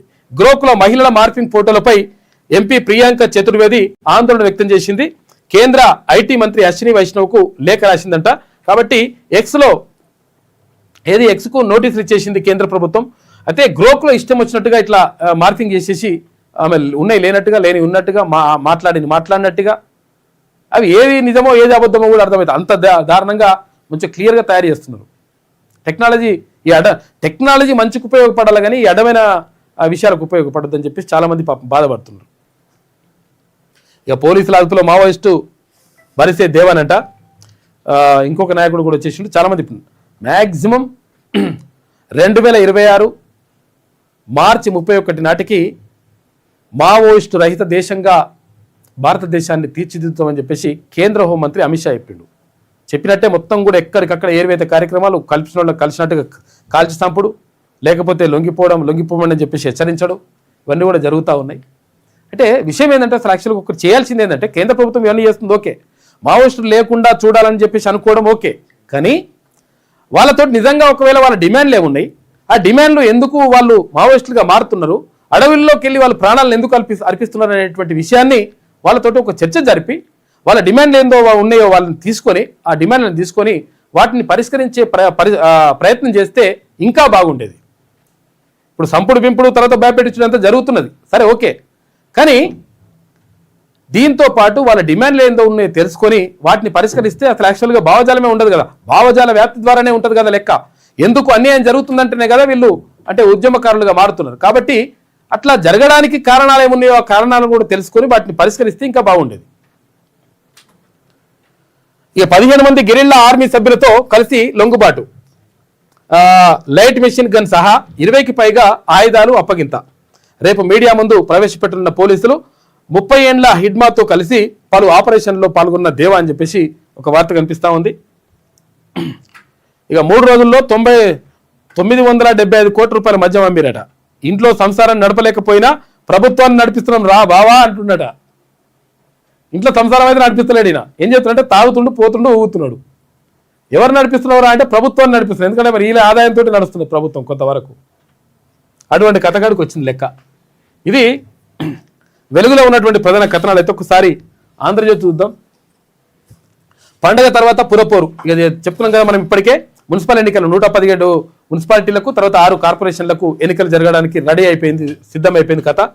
ఈ నెల చివరి వారంలో షెడ్యూల్ విడుదల, ఫిబ్రవరి 2వ వారంలో పోలింగ్ జరిగే అవకాశం. అదే నెల 3 నుంచి సీఎం రేవంత్ జిల్లాల పర్యటన. ఇక ప్రచారము కలిసి వచ్చేలా అభివృద్ధి కార్యక్రమాలు చేస్తారట. జనవరి 19న దావోస్ కు సీఎం వెళ్తున్నాడు. జనవరి 19న వెళ్ళి ఎప్పటిదాకా అటు నుంచి అమెరికాకు పోతున్నాడు. ఆ తర్వాత ఫిబ్రవరి 1వ తారీఖు నాడు హైదరాబాద్కు వస్తున్నాడు. 10-12 రోజులు అటే ఉంటుంది కథ. ఇక బీఆర్ఎస్ నాయకుల కళ్ళల్లో కడుపులో విషం, మూసీ కాలుష్యం కంటే ఇదే ప్రమాదకరం అని చెప్పేసి ముఖ్యమంత్రి అంటుండు. ఫార్మా కంపెనీల వ్యర్థాలతో మూసీ కాలుష్యం, మహిళలు గర్భం దాల్చలేని దుస్థితి ఏర్పడింది. మూసీ ప్రక్షాళన చేయాలో వద్దో చెప్పాలి. డిపిఆర్ సిద్ధమయ్యాక శాసనసభలో పెడతాం. మూసీని నైట్ ఎకానమీగా మారుస్తాం. బాపుఘాట్లో ప్రపంచంలోనే ఎత్తైన గాంధీ విగ్రహం, నార్సింగ్లో శివాలయం మసీదు, తర్వాత సిక్చావ్లోని నీలో గురుద్వారా, ఉప్పల్లో మెదక్ లాంటి చర్చి కూడా కడతామని చెప్పేసి చెప్తున్నాడు ముఖ్యమంత్రి. గండిపేటకు 20 టీఎంసీలు గోదావరి జిల్లాలు తరలిస్తాం. 365 రోజులు మూసీలో మంచినీళ్ళు ఉండాలని చెప్పేసి అంటున్నాడు. ఇక లక్షలు కోట్ల రూపాయలు పెట్టి సోషల్ మీడియాలో నాపై దుష్ప్రచారం చేస్తున్నారు, రియల్ ఎస్టేట్ బ్రోకర్ అంటూ బదనాం చేస్తున్నారు. మూసీ పునరుజ్జీవంపై అసెంబ్లీలో నిన్న ముఖ్యమంత్రి మాట్లాడాడు.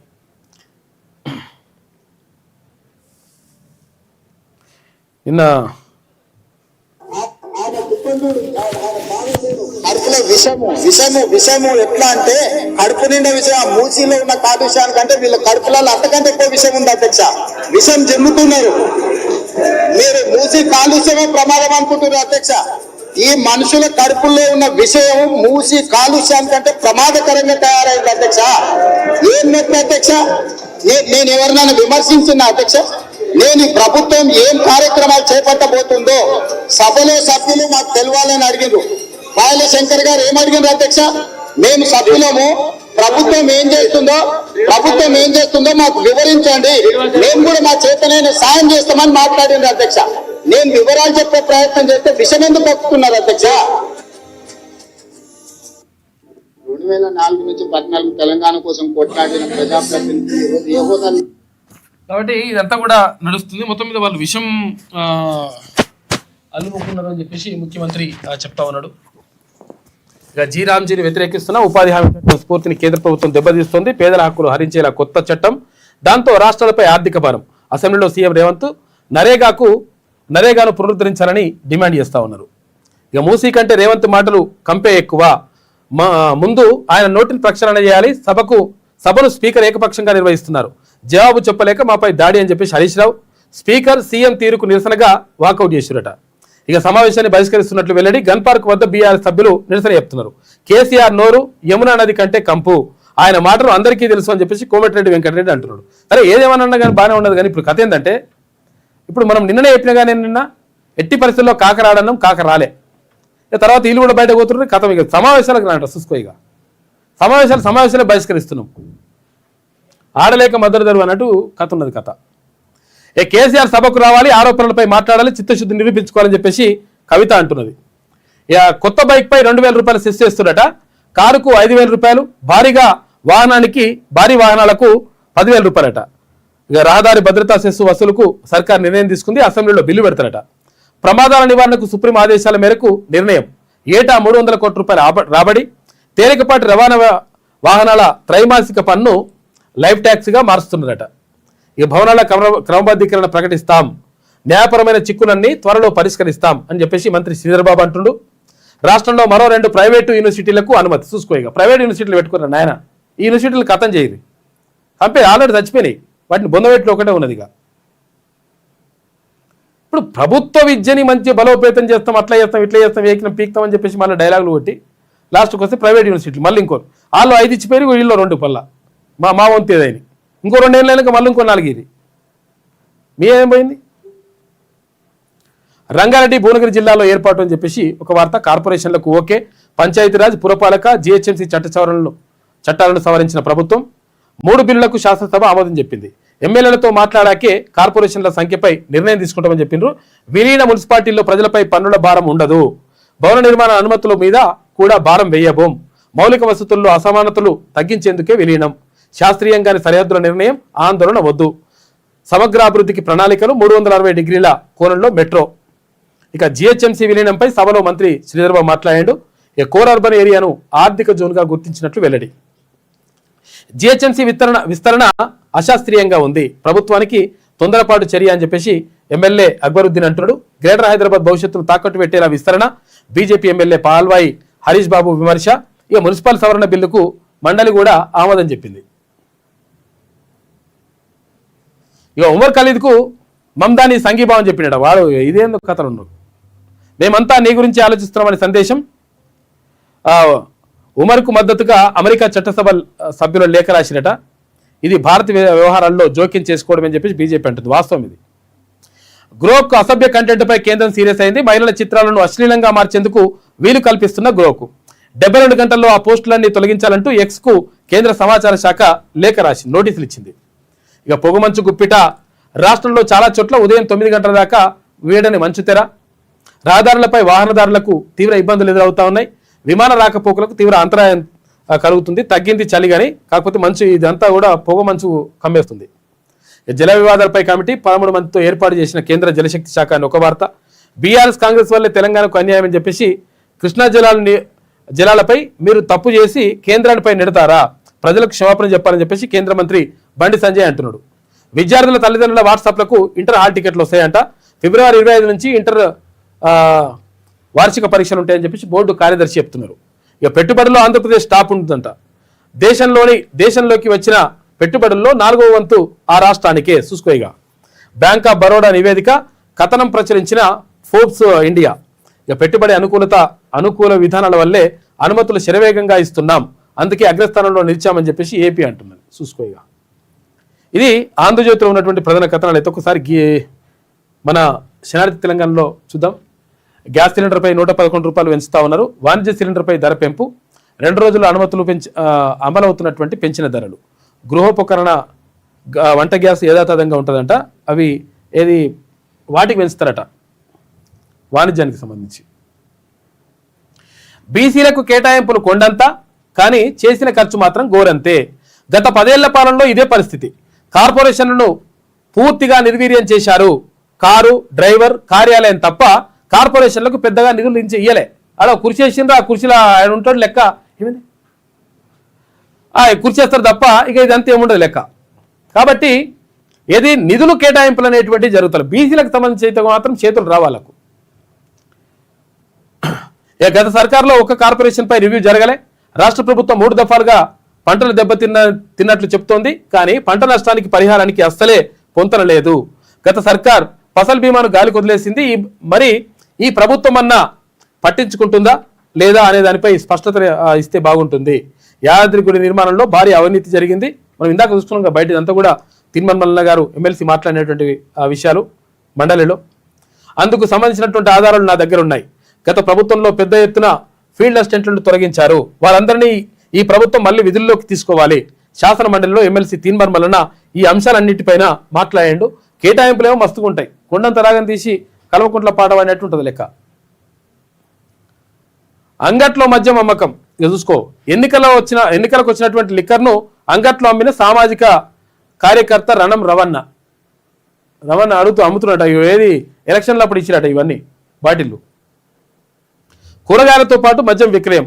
వెజిటబుల్ మార్కెట్లో లిక్కర్ అమ్మకంతో అవాక్కైన పబ్లిక్. కరీంనగర్ జిల్లా గన్నేరువరం మండలం గురుకుల కొండాపూర్లో విచిత్ర సంఘటన అని చెప్పేసి ఒక వార్త కనిపిస్తా ఉంది. అంగట్లో కూరగాయలు అమ్మడం తెలుసు, కానీ కరీంనగర్ జిల్లాలో విచిత్ర పరిస్థితి నెలకొన్నది. ఇక గన్నేరువరం మండలం గునుకుల కొండాపూర్ గ్రామానికి చెందిన ఓ నేత, సామాజిక కార్యకర్త ఎన్నికల్లో మద్యం పంపిణీ నిరసిస్తూ వినూత్న పద్ధతిని ఎంచుకున్నాడు. గునుకుల కొండాపూర్ గ్రామానికి చెందినటువంటి రవణ కూరగాయల మార్కెట్లో మద్యాన్ని విక్రయించి అందరినీ ఆశ్చర్యపరిచిండట. చూసుకో, పైసా ఇవి కూడా అమ్మితే అయిపోతుంది అని చెప్పేసి అమ్మిండట. ఏది ఆయనకి ఇచ్చిన మందుని. గిగ్ వర్కర్లకు ఉద్యోగ భద్రత. ఇక నుంచి నూతన కార్మిక చట్టాలు, ముసాయిదా నిబంధనలు విడుదల చేసిన కేంద్రం. గిగ్ ప్లాట్ఫామ్ వర్కర్లకు తొలిసారిగా సామాజిక భద్రత కల్పనకు పెద్దపీట. ఇక ఏప్రిల్ 1 నుంచి అమల్లోకి నూతన చట్టాలు వస్తాయంట. నయమే కొంతవరకు ఇంకా వాళ్ళకు. పాక్ ఒక చెడ్డ దేశం. ఆ దేశం ఉగ్రవాదాన్ని ఎగదోస్తోంది. ఈ వ్యవహారం దానికి అలవాటుగా మారిపోయింది. భారత్ టెర్రరిజాన్ని కట్టడి చేయగలదు. ఉగ్రవాదం నుంచి మా ప్రజలను కాపాడుకోగలం. విదేశాంగ శాఖ మంత్రి ఎస్ జయశంకర్ మాట్లాడాడు. ఇక బంగ్లాదేశ్ను అంధకారంలోకి నెట్టేశారు. బంగ్లాలో ఇక మిగిలింది భయమే. కుట్రదారుల ముఖాలు బయటపడ్డాయి. హిందువులు క్రైస్తవులపై దాడులు పెరిగాయి. అంతర్జాతీయంగా దేశం గౌరవం పోయింది. ఆర్థిక వ్యవస్థ పూర్తిగా కుప్పగూలిపోయింది.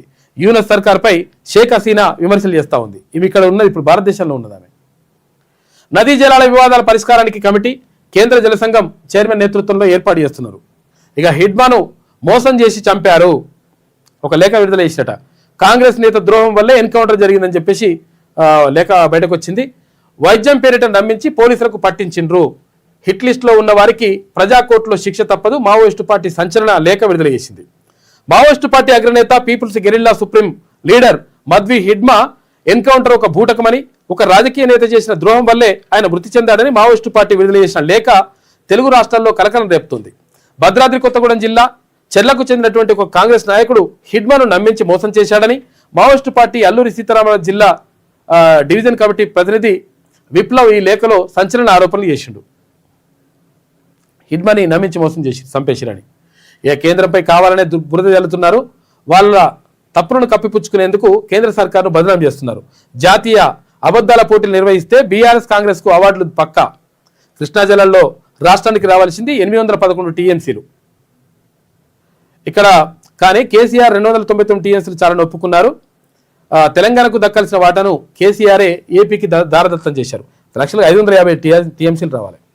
పాలమూరు రంగారెడ్డి ప్రాజెక్టుకు సంబంధించిన వివరాలు ఇవ్వకుండా రెండు ప్రభుత్వాలు నిర్లక్ష్యం చేశాయి కేంద్ర హోంశాఖ సహాయ మంత్రి బండి సంజయ్ అంటున్నాడు. మాటల యుద్ధం. అసెంబ్లీలో మూసీ ప్రక్షాళనపై వాడివాడి చర్చ జరిగింది. ఘాటైన భాష వాడిన రేవంత్ రెడ్డి, ఇటు హరీష్ రావు. మూసీలో ఉండే కాలుష్యం కంటే కొంతమంది కడుపులో విషం ఎక్కువ అని చెప్పేసి రేవంత్ రెడ్డి. మూసీ ప్రక్షాళన చేసి తీరుతామని స్పష్టం. ఇక మార్చిలో ఫస్ట్ ఫేజ్ పనులు ప్రారంభిస్తామని చెప్పేసి చెప్పారు. ఇక వీళ్ళేమో అవతల పడ్డారు. ఎవరు బీఆర్ఎస్ వాళ్ళు. బీసీల కేటాయింపులు కొండంతా, కానీ చేసింది మాత్రం ఘోరంతా. ఇట్లున్నది పరిస్థితి. గ్యాస్ సిలిండర్పై 111 రూపాయలు పెంచుతున్నారట. ఇక హిడ్మన్ని మోసం చేసి చంపారని చెప్పేసి ఒక లేఖ విడుదలైంది. ఇది శనార్థిలో ఉన్నటువంటి ప్రధాన కథనం. అయితే ఒకసారి నమస్తే తెలంగాణ ఏమేమంటుందో చూద్దాం. పని గంటలపై పరేషాన్. కార్మికుల రోజువారీ పని గంటలపై లేబర్ కోడ్లలో అస్పష్టతనట. రాష్ట్ర ప్రభుత్వానికి నిర్ణయాన్ని వదిలేసిన కేంద్ర సర్కార్ తప్పుడు పడుతున్న కార్మిక సంఘాలు. 90 రోజులు పనిచేస్తే ఒకే అగ్రిగేటర్ వద్ద 3 నెలలు లేదా వేర్వేరు ప్లాట్ఫామ్ల వద్ద చేస్తే 120 రోజులంట. 3 నెలలు లేకపోతే 4 నెలలు. సామాజిక భద్రత కల్పించాలని చెప్పేసి కేంద్రం నిర్ణయం తీసుకుంది గిగ్ వర్కర్లకు. లోపల బయట నిరసన బాట అని చెప్పేసి, నిరసన బాట మంచిగా ఉండదు, కొట్టాడగా లోపల ఉండి కొట్లాడాలి, కానీ మీరు వెళ్ళిపోతే ఎట్లా? మన ప్రాజెక్టుల చుట్టూ విషవలయం. నిన్న తుమ్మిడి ఎట్టి నేడు జూరాలని చెప్పేసి ఇదో స్పెషల్ కథనాలు వేసుకొచ్చింది. కథలు ఏమైనా వేసుకొస్తుంది, కానీ ఈ మాటలు మరి అందులో చెప్పొచ్చు కదా అసెంబ్లీకి పోయి. సీఎంను విమర్శిస్తే మైక్ ఇయ్యరా అని చెప్పేసి స్పీకర్ స్పష్టీకరణ. సభలో దుమారం. బీఆర్ఎస్ బైకాట్ చేసినట్టుగా ఇట్లా. నల్లమల సాగర్పై కేంద్రం కమిటీ, సిడబ్ల్యూసీ నేతృత్వంలో 15 మందితో కమిటీ ఏర్పాటు చేస్తారట. ఇక నీటి లెక్కల డాటా గాయబ్. అధికారిక వెబ్సైట్ నుంచి శ్రీశైలం వివరాలు తొలగించినట. మూసీ పైన మురికి భాష. పూటకో మాట, అడుక్కో అబద్ధం. విషమే విజన్ లేదు. సీఎం వా స్ట్రీట్ రౌడీవా అని చెప్పేసి హరీష్ రావు అన్నట్టుగా ఒక మాట. తల్లిదండ్రులకు ఇక ఇంటర్ హాల్ టికెట్లు వస్తాయంట. వాట్సాప్ ద్వారా న్యాయ సేవలు. పంట కొనాలని రోడ్డెక్కిన రైతులు. రంగు మారిన సోయాను తేమతో సంబంధం లేకుండా పత్తి కొనాలని డిమాండ్ చేస్తూ వందలాది మంది రైతులు రోడ్డెక్కారు. బీఆర్ఎస్ ఆధ్వర్యంలో శుక్రవారం ఆదిలాబాద్ జిల్లా కాప్రి వద్ద జాతీయ రహదారిని ఇలా దిగ్బంధించిరట. ఇది ఇట్లా ఈమె రాసుకొచ్చినటువంటి మాటలు. మొత్తం మీద ఇక్కడ బీసీల అంశం కనీసం చర్చకు రాకుండా, బీసీల అంశం కనీసం కల్పించకుండా, బీసీల అంశం కనీసం మాట్లాడకుండా ఇక్కడ ప్రతిపక్షం కానీ అక్కడ అధికార పక్షం కానీ చాలా జాగ్రత్తగా ముందుకెళ్తూ ఉన్నాయి. కాబట్టి బీసీలందరూ కూడా గమనిస్తూ ఉన్నారు. ఇక్కడ ఎస్సీ, ఎస్సీ, బీసీ మైనార్టీలందరూ కూడా క్లియర్గా గమనిస్తూ ఉన్నారు. చేస్తున్నటువంటి మోసం ఏంది, నిజంగా ఎందుకు మాట్లాడతలేరు, ఎందుకు నిజంగా చర్చ పెడతలేరు, ఈ అంశాలన్నీ కూడా జాగ్రత్తగా కీన్గా అబ్జర్వ్ చేస్తున్నారు. కాబట్టి లెక్క తేలిపోతుంది. మేము కేటాయించాం, మేము అట్లా చేస్తాం, ఇట్లా చేస్తాం అనుకుంటే ఎప్పుడైనా కానీ లెక్క బరాబర్, చరిత్ర ఎట్టి పరిస్థితుల్లో ఊరుకోదు, బరాబర్ లెక్క తేలిపోతుంది. మళ్ళీ